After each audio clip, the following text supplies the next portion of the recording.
حضور کثرت سے اللہ کی عبادت و بندگی میں مصروف ہو جاتے.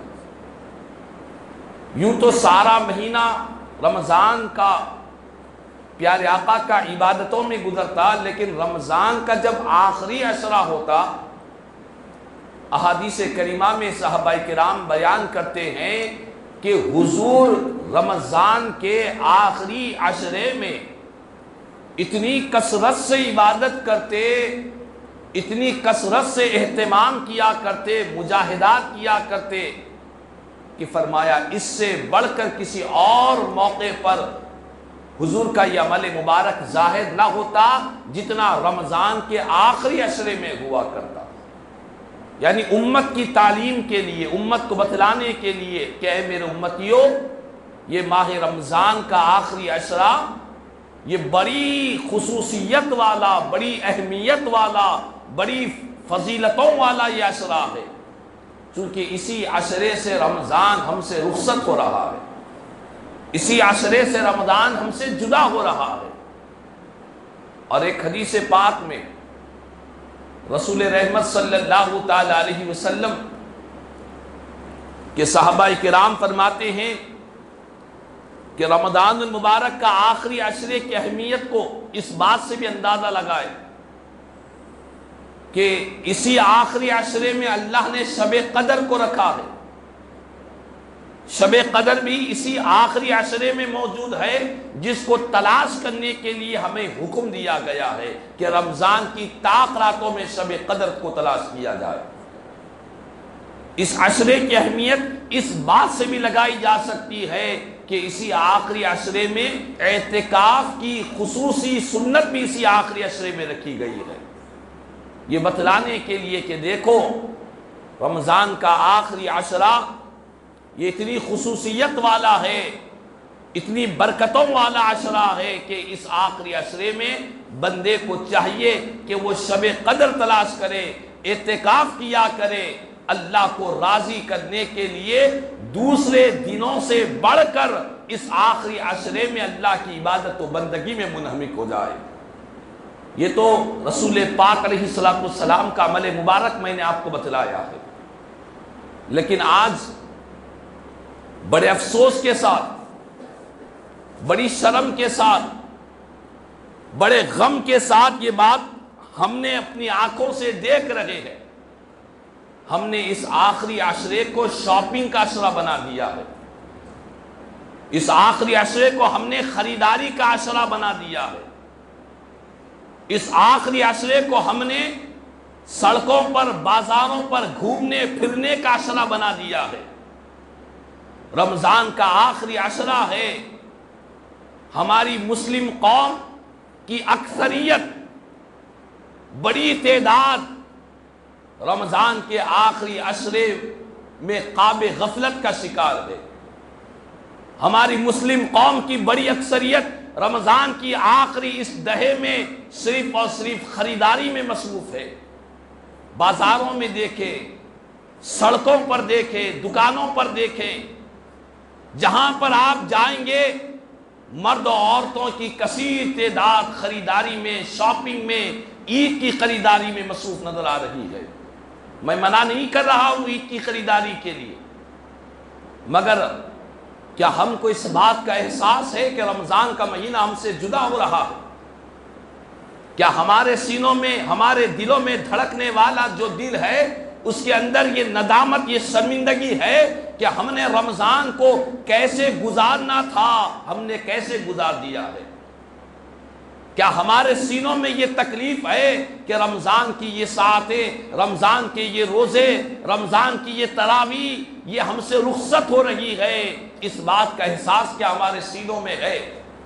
آج اکثریت کی بات کر رہا ہوں، الا ماشاء اللہ بہت کم لوگ ہیں ایسے جن کو اس بات کی فکر ہے کہ رمضان گزر رہا ہے، ہم نے جیسی قدر کرنی ہے ویسی نہیں کی ہے. بہت کم لوگ ہیں ایسے جن کو یہ تکلیف ہے، یہ احساس ہے، یہ شرمندگی ہے، یہ ندامت ہے کہ رمضان کا مہینہ ہم سے رخصت ہو رہا ہے. ہم نے رمضان میں اللہ کی جیسی عبادت کرنی تھی، اللہ کو جیسے راضی کرنا تھا، ہم نہیں کر پائے ہیں. اس کی فکر میں بہت کم لوگ نظر آ رہے ہیں. اکثریت صرف خریداری میں ہیں، شاپنگ میں ہیں، رمضان کے اسپیشل آفر کو تلاش کرنے کے لیے رمضان کے خصوصی میلوں میں گھوم رہے ہیں، پھر رہے ہیں اور سمجھ رہے ہیں کہ یہ آخری عشرہ یہ صرف خریداری کا عشرہ ہے۔ لیکن میں آپ کو بتلاؤں کہ اگر ہم نے رمضان میں کے عید کے دن اگر ہم نے نیا لباس، نئے کپڑے نہیں پہنے تو کیا اللہ ہم سے ناراض ہو جائے گا؟ کیا عید کے دن ہم اچھی چپل نہ پہنے نہیں تو کیا اللہ کی رحمت ہم سے دور ہو جائے گی؟ ہمارے گھروں میں خوبصورت ساز و سامان اگر عید کے دن نہیں ہے تو کیا گھروں پر اللہ کی لعنت برسے گی؟ نعوذ باللہ من ذالک، ایسا کچھ بھی نہیں ہے۔ لیکن اگر ہم نے رمضان کی ناقدری کی ہے تو ہم اللہ کی رحمت سے دور ہو جائیں گے۔ اگر رمضان کے ناقدروں میں اگر ہمارا نام لکھ دیا جائے تو پھر اللہ کے غضب سے کوئی ہمیں بچا نہیں سکتا۔ ایک حدیث پاک آپ کو سناؤ، مشہور حدیث پاک ہے۔ رسول پاک علیہ السلام رمضان المبارک کے آخری عشر حضور پاک علیہ السلام ایک مرتبہ ممبر شریف پر جلوہ افروز ہونے لگے، 3 سیڑھیوں پر سرکار نے مبارک قدم رکھا اور تینوں مرتبہ آمین فرمایا۔ ان میں سے ایک مرتبہ میں آپ کو سنا رہا ہوں۔ صحابہ کرام نے عرض کیا کہ حضور آپ نے ممبر کی 3 سیڑھیوں پر آمین فرمایا ہے، جب بھی قدم مبارک رکھا آخر وجہ کیا ہے؟ میرے آقا نے فرمایا کہ وجہ یہ ہے کہ میرے پاس جبریل امین آئے تھے اور انہوں نے آ کر کہا کہ اللہ کی رحمت سے دور ہو جائے وہ شخص، ہلاک ہو جائے وہ شخص جس نے رمضان کا مہینہ پایا لیکن اپنے مولا کو راضی نہ کر سکا، جس نے رمضان کا مہینہ پایا اللہ کی رحمت کے ذریعے جہنم سے نجات نہ پا سکا، جس نے رمضان کا مہینہ پایا اور اللہ سے اپنی بخشش نہ کروا سکا، ایسا شخص اللہ کی رحمت سے دور ہو جائے، ہلاک ہو جائے۔ جبریل نے آ کر کہا تو میرے آقا فرماتے ہیں جبریل کے کہنے پر میں نے آمین کہا ہے۔ اللہ اکبر۔ رسول پاک علیہ السلام رحمت للعالمین ہے، ہمارا عقیدہ ہے شفیع المذنبین ہے، ہم گنہگاروں کی شفاعت فرمانے والے ہیں آقا۔ وہ آقا جب آمین فرما رہے ہیں تو کون اللہ کے قہر اور غضب سے ہم کو بچا سکتا ہے؟ کون خدا کی قہر اور خدا کی ناراضگی سے ہم کو بچا سکتا ہے؟ تو خدا را عید کی شاپنگ پر تھوڑی سی رکاوٹ ڈالے، خریداریوں پر پردہ ڈالے، اتنا منہمک نہ ہو جائے، اپنے گھروں کی خواتین کو بھی یہ بات بتلائے کہ رمضان کا مہینہ صرف اچھا کھانا پینا، اچھا لباس خریدنا، اچھے کپڑے پہننا، گھروں کے لیے ساز و سامان خریدنا صرف یہی مقصد نہیں ہے۔ رمضان کی آمد کا سب سے بڑا مقصد یہ ہے کہ ہم سے ہمارا مولا راضی ہو جائے، ہم سے ہمارا رب راضی ہو جائے، اللہ کی رضا ہماری زندگی میں داخل ہو جائے۔ اللہ کو راضی کرنے کے لیے ہی ہم نے نماز تراویح پڑھی، اللہ کو راضی کرنے کے لیے ہی ہم نے روزوں کا اہتمام کیا، اللہ کو راضی کرنے کے لیے ہی ہم نے نیکیاں کی، صدقات کیے، خیرات کیے، جو بھی نیکیاں کی ہے اللہ کو راضی کرنے کے لیے۔ اللہ کی رضا یہی سب سے بڑا مقصد ہے، یہی سب سے بڑی کامیابی ہے۔ شاپنگ اور خریداری میں خواب غفلت میں رہ کر خدا را رمضان کو ودا نہ کرے، رمضان کو رخصت، رمضان کو ودا اس حال میں کرے کہ ہم سے ہمارا رب راضی ہو جائے۔ میرے آقا کریم صلی اللہ علیہ وسلم فرماتے ہیں کہ قیامت کے دن رمضان کی جنہوں نے دنیا میں قدر کی ہے، رمضان اپنی قدر کرنے والوں کی اللہ کی بارگاہ میں شفاعت کرے گا، خدا کی بارگاہ میں شفاعت کرے گا، اور رمضان یہ کہے گا کہ مالک میں جب ان کی زندگیوں میں آتا تھا میرے آتے ہی ان کی زندگیوں میں تبدیلیاں آ جایا کرتی تھی، یہ میرے آنے پر احترام کیا کرتے تھے، تیری عبادت کرتے، تجھ کو راضی کرتے۔ یہ رمضان اللہ کی بارگاہ میں شفاعت کرے گا۔ حضور فرماتے ہیں رمضان اور قرآن یہ دونوں شفاعت کریں گے، اللہ تعالیٰ دونوں کی شفاعت کو قبول کرے گا۔ قرآن پڑھنے والے کی بھی شفاعت کرے گا، رمضان کا احترام کرنے والوں کی بھی شفاعت کرے گا۔ تو خدا را رمضان کا یہ مہینہ، یا آخری عشرہ، یا آخری راتیں خواب غفلت میں نہ گزارے، بازاروں میں، سڑکوں پر، خریداریوں میں، لایانی کاموں میں اس آخری عشرے کو ہرگز نہ گزارے۔ مسجدوں میں جمع ہونے کا وقت ہے، بازاروں میں گھومنے کا وقت نہیں ہے، مسجدوں میں جمع ہونے کا وقت ہے۔ آج مسجدیں کھلی ہوئی ہے، مسجدوں کے دروازے کھلے ہوئے ہیں، جس مسجد میں چاہے جائیں، اللہ کی عبادت کریں۔ الحمدللہ ہماری اس مسجد میں ہر سال کی طرح اس سال بھی نماز تہجد کا بھی اہتمام کیا گیا ہے۔ روزانہ 2:30 بجے نماز تہجد کی جماعت یہاں پر ہو رہی ہے۔ کوشش کرے کہ رمضان کا مہینہ اللہ کی عبادتوں میں مسجدوں کی زینت بن کر گزارے، بازاروں کی زینت بن کر نہ گزارے۔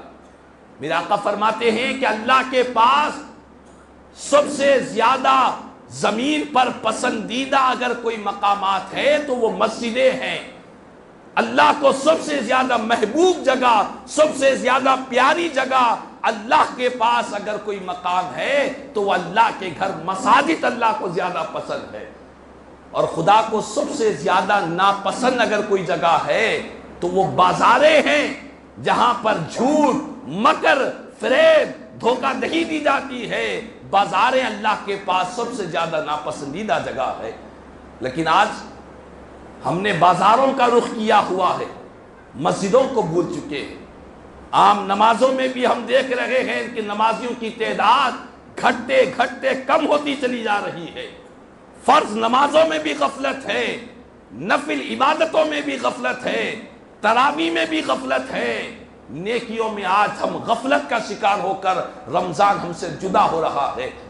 لیکن خدا را عقل مندی، سمجھداری، ہوشیاری کا تقاضا یہی ہے، میرے لیے اور آپ کے لیے یہی عقل مندی ہے کہ رمضان کی یہ جو بچی کچی چند ساعتیں، چند راتیں، چند دن، چند روزے ہیں، یہ ایسی قیمتی چیز ہے۔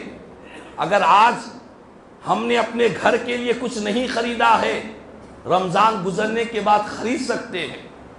آج کچھ کھانا چاہ رہے ہیں، آج ہم نے کچھ اپنی پسندیدہ چیز نہیں کھائی، رمضان کے گزرنے کے بعد کھا سکتے ہیں۔ اچھا لباس پہننا جی چاہ رہا ہے، رمضان کے گزرنے کے بعد خرید سکتے ہیں۔ لیکن رمضان کی یہ وہ جو ساعتیں ہیں جن کو آپ اور ہم گزار رہے ہیں، یہ وہ ساعتیں ہیں، یہ وہ وقت ہے، یہ وہ ٹائم ہے جو آپ لاکھوں کروڑوں روپے بھی خرچ کریں گے تو پھر یہ وقت دوبارہ پلٹ کر آنے والا نہیں ہے۔ ان ساعتوں کو ہم پھر سے نہیں لا سکتے ہیں۔ اچھے کپڑے تو خرید سکتے ہیں، اچھے ساز و سامان تو خرید سکتے ہیں، اچھا لباس تو خرید سکتے ہیں رمضان گزرنے کے بعد، لیکن رمضان کی یہ ساعتیں، یہ روزے، یہ تراویح، یہ تہجد، یہ لمحات جو بخشش کے ہیں، مغفرت کے ہیں، قسم بخدا اپنی ساری زندگی بھر کی کمائی بھی خرچ کریں گے تو ان ساعتوں کو ہم کبھی حاصل نہیں کر سکتے۔ تو ہمیں رمضان کی قدر کرتے ہوئے ماہ رمضان کو جدا کرے، تراویح کے ذریعے، تہجد کے ذریعے، تلاوت قرآن کے ذریعے، ذکر و اذکار کے ذریعے، توبہ و استغفار کے ذریعے جتنا ہم ہو سکے اللہ کی بارگاہ میں رجوع ہو کر نیکیاں کرتے ہوئے رمضان کے مہینے کو رخصت کرے۔ اللہ تبارک و تعالیٰ سے دعا ہے کہ اللہ تعالیٰ ہم سب کو ماہ رمضان کے گزرنے سے پہلے پہلے اللہ پاک ہماری مغفرت فرمائے۔ رمضان کی یہ ساعتیں، رمضان کا یہ مہینہ، رمضان کے یہ روزے اللہ پاک ہمیں بار بار نصیب فرمائے۔ کہنے سننے سے زیادہ مجھے اور ہم تمام کو عمل کی توفیق عطا فرما۔ آمین ثم آمین۔ الحمدللہ رب العالمین وما علینا الا البلاغ۔